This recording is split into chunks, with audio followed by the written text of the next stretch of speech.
I was about to propose when I overheard her in the restroom. I'll just say yes, take the ring, and ghost him. I went back to the table, got down on one knee, and asked the waitress to accept a $10,000 tip paid for by the returned ring. The look on my ex's face as the entire restaurant cheered. I've always been a man who believes in grand gestures.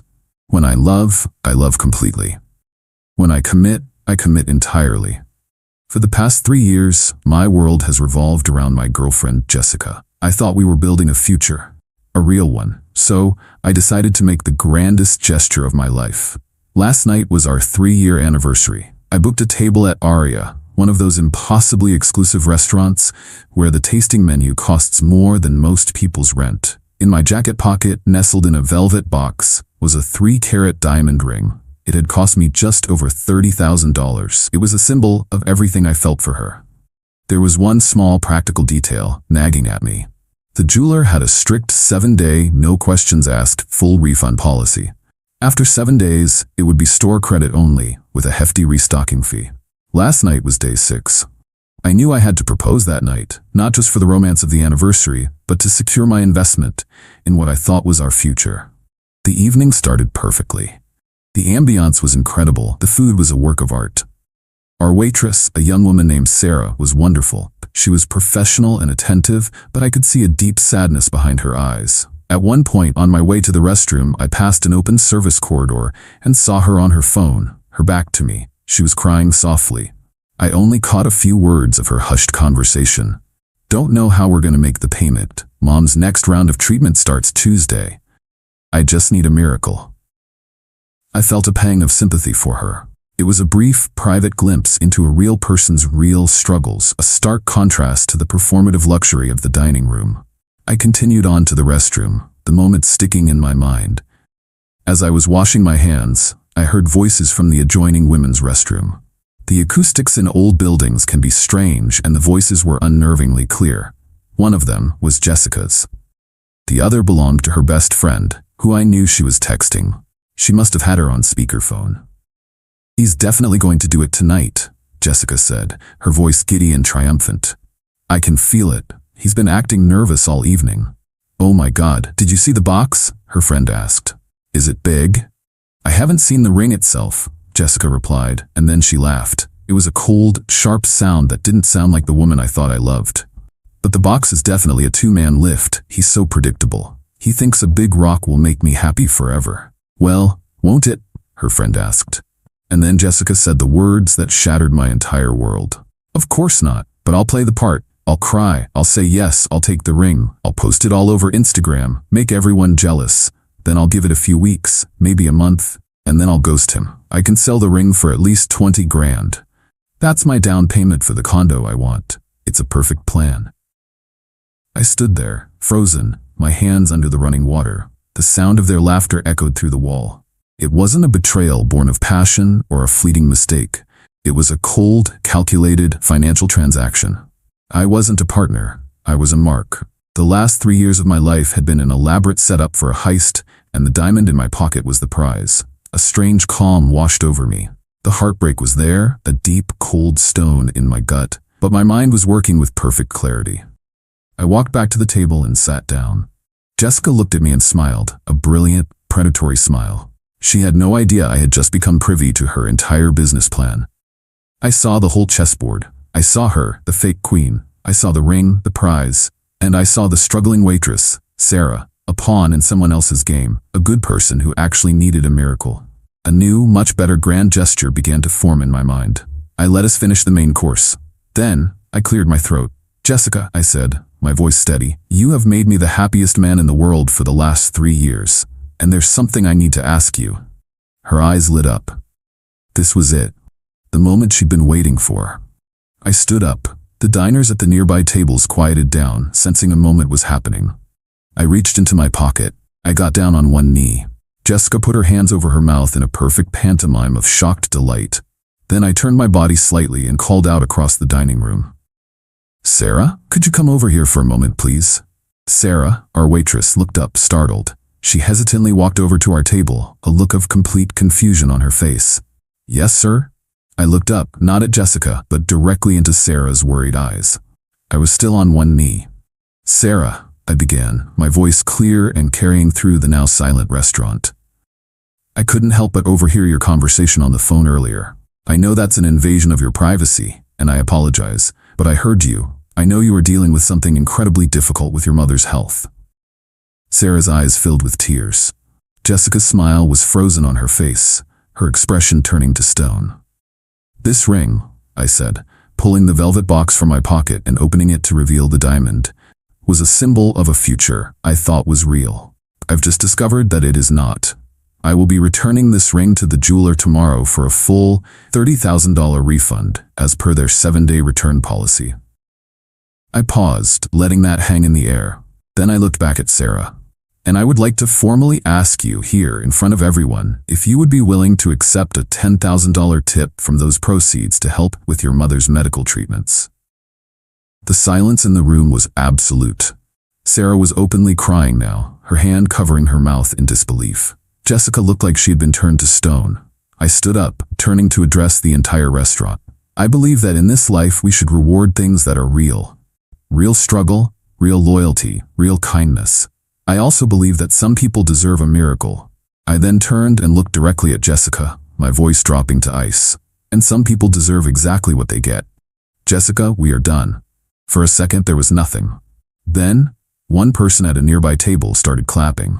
Then another, and another. Within 5 seconds, the entire restaurant had erupted into a roar of applause and cheers. It was a standing ovation, not for a proposal, but for a demolition. Update 1. The moments following my proposal were a blur of surreal, cinematic chaos. The restaurant manager, a tall man with a perpetually concerned expression, rushed over to our table, clearly unsure if he needed to call for security or a paramedic. "Sir, is everything all right?" he asked, his eyes darting between my stony face, Jessica's horrified one, and Sarah, who was now sobbing with what I hoped were tears of joy and relief. "Everything is perfect," I said, my voice calm. "I just made a young lady a very sincere offer." I turned to Sarah. "I am completely serious about this," I told her gently. "I will be at the jeweler's tomorrow when they open. The money will be refunded to my account. If you are comfortable with it, I would like to make the transfer to you immediately after." I took out my business card and handed it to her. "Send me an email with your details. This is real."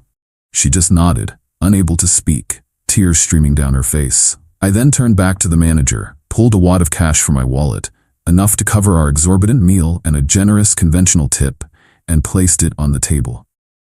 "Thank you for a memorable evening," I said. Then, without a single glance back at Jessica, who was still frozen in her chair like a statue in a museum of terrible life choices, I walked out of the restaurant. The applause had died down, but I could feel the eyes of every single person in that room on my back. The second I was in the back of a taxi, my phone started to vibrate. It didn't stop, a relentless series of calls and texts from Jessica. I ignored the calls and watched the text previews pop up on my screen. "How could you do that to me? You humiliated me in front of everyone. That was my ring. You owe me that ring, you monster. I'm going to ruin you, you hear me? I'll sue you." I read each one with a detached sense of curiosity. There was no apology, no remorse, just pure, uncut rage that her plan had been discovered and her prize had been snatched away. I waited until the stream of messages paused, then I replied with a single text. "I'm sorry you didn't get the condo down payment you were hoping for. I wish you and your future ghosting victims all the best." Then I blocked her number. Next came the predictable text from her friend, the one she had been on the phone with in the restroom. "You are a sick, twisted monster, Ben," it read. "You completely misunderstood a private conversation and used it to publicly torture a woman who loved you." I replied, "My hearing is excellent, and if that's how she treats someone she loves, I'd hate to see how she treats her enemies. Tell your friend to enjoy her newfound fame. I hear the story is already making the rounds on the local food blogs." I blocked her number too. The next morning, I was at the jeweler's at 10 a.m. sharp. It was day 7. I walked in, presented the ring and the receipt, and explained that the engagement was off. The manager was understanding and processed the full $30,000 refund back to my card. The money was officially mine again. As I was walking out, my phone buzzed with an email. It was from Sarah, the waitress. The email was short, heartfelt, and full of disbelief. She thanked me profusely and provided her bank details, saying that she still couldn't believe it was real. I went to my bank, sat down with a personal banker, and initiated a wire transfer for exactly $10,000 to her account. I sent her back a simple email. It's real. Tell your mom I'm wishing her a speedy recovery. Later that afternoon, I received one of the most moving emails I have ever read. It was from Sarah again. She confirmed the money was in her account. She told me a little about her mother's illness, about the crushing weight of the medical bills that had been suffocating her family for a year. She said my gesture wasn't just a tip. It was a lifeline. It was the miracle she had been praying for. She said she would never, ever forget it. And in that moment, any lingering doubt I might have had about my decision vanished. The money wasn't gone. It wasn't wasted. I had simply reinvested it. I had taken a symbol of a beautiful lie and turned it into the foundation of a stranger's hope. Jessica wanted to use that money to buy a condo. Instead, I used it to buy a good person, a little more time with their mother, and that felt like the best deal I had ever made in my life. Update 2. It has been a few weeks since the night I've come to think of as the proposal. The immediate fallout was exactly as chaotic as you'd expect, but now that the dust is settling, the consequences of Jessica's actions, and mine, are becoming much clearer. Jessica's first move after realizing her angry texts were being ignored was to try and control the public narrative. She took to social media with a vengeance. She posted a long, tearful video. Her hair was a mess. Her makeup was running. It was a carefully constructed performance of a heartbroken victim. In the video, she never mentioned the overheard conversation. She never mentioned the ring. She just spun a wild tale about how I, for no discernible reason, had suffered some kind of psychotic break in the middle of the restaurant. She claimed I had become paranoid and delusional, that I had stood up and started screaming at her, and that I had publicly humiliated her in a fit of madness before storming out. She ended the video by tearfully asking for privacy. During this incredibly painful and confusing time, it was a bold strategy. She was counting on the fact that no one would contradict her. She was wrong. The restaurant Aria is a hotspot for local food bloggers and critics. Several people who had been there that night were in the food scene and had significant social media followings of their own. Within hours, the comments on her video started to tell a very different story. I was there. One prominent food blogger wrote, "This is not what happened. The man was calm and spoke clearly. He gave his waitress a life-changing tip. The entire room applauded him for his kindness." Another commenter added, "We were at the next table. He didn't scream at all. He got on one knee and then publicly offered the waitress $10,000 to help her sick mother. It was the most incredible thing I've ever seen in a restaurant." Even the restaurant's official Instagram account posted a story. It was a picture of a beautiful floral arrangement with a simple caption, "We were honored to witness an act of profound generosity and kindness in our dining room last week. We wish our incredible staff member, Sarah, and her family all the best." Jessica's narrative was not just challenged, it was publicly dismantled by a crowd of witnesses. Her attempt to look like a victim made her look like a liar. She deleted the video within 24 hours, but the screenshots were everywhere. Defeated online, she escalated to a legal threat. I received a thick, intimidating-looking envelope from a law firm. It was a formal demand letter. In it, her lawyer claimed that the engagement ring was a promised gift, and by failing to deliver it, I had breached a verbal contract. It also claimed that my actions at the restaurant constituted intentional infliction of emotional distress. The letter demanded I pay Jessica the full $30,000 value of the ring, or they would proceed with a lawsuit. I had been expecting this. I immediately forwarded the letter to my own lawyer, a man who eats frivolous lawsuits for breakfast. He laughed when he read it. His response was a work of art. The letter he sent back was terrifyingly professional. It stated, point by point, why her claim was baseless. First, no gift is legally considered given until the recipient takes possession of it, which she never did. The proposal was never completed. Second, her claim of emotional distress was undermined by the multiple witness accounts that praised my actions as calm and generous. Then came the masterstroke. The final paragraph of the letter stated that if she chose to proceed with this baseless lawsuit, we would immediately file a motion to dismiss and countersue for all legal fees. Furthermore, we would make the central pillar of our defense the conversation I overheard in the restroom. The letter stated our intention to publicly depose both her and her friend under oath about their conversation. It described their plan as a conspiracy to commit fraud by obtaining a high-value asset under false pretenses, with the express intent to sell it for personal gain. The letter concluded by saying that we were confident that the details of their plan, once made public in a court of law, would be of great interest to both the media and perhaps even law enforcement. It was a checkmate. She was threatening to sue me for a ring she was planning to steal. The threat of having her entire scheme exposed under oath was too much for her. I have heard nothing from her lawyers since. Final update. It has been 6 months since I walked out of that restaurant and into a new, much quieter life. The echoes from that night have finally faded, but the consequences have proven to be permanent. The legal threat was the end of Jessica's campaign against me. She had no move left to make. Her public narrative had been destroyed, and her private legal attack had been exposed as a bluff built on a foundation of fraud. She went completely silent. The story of the proposal that wasn't became something of a local legend. For a few weeks, I couldn't go out to a nice dinner without getting a few knowing looks or a discreet thumbs up from a waiter.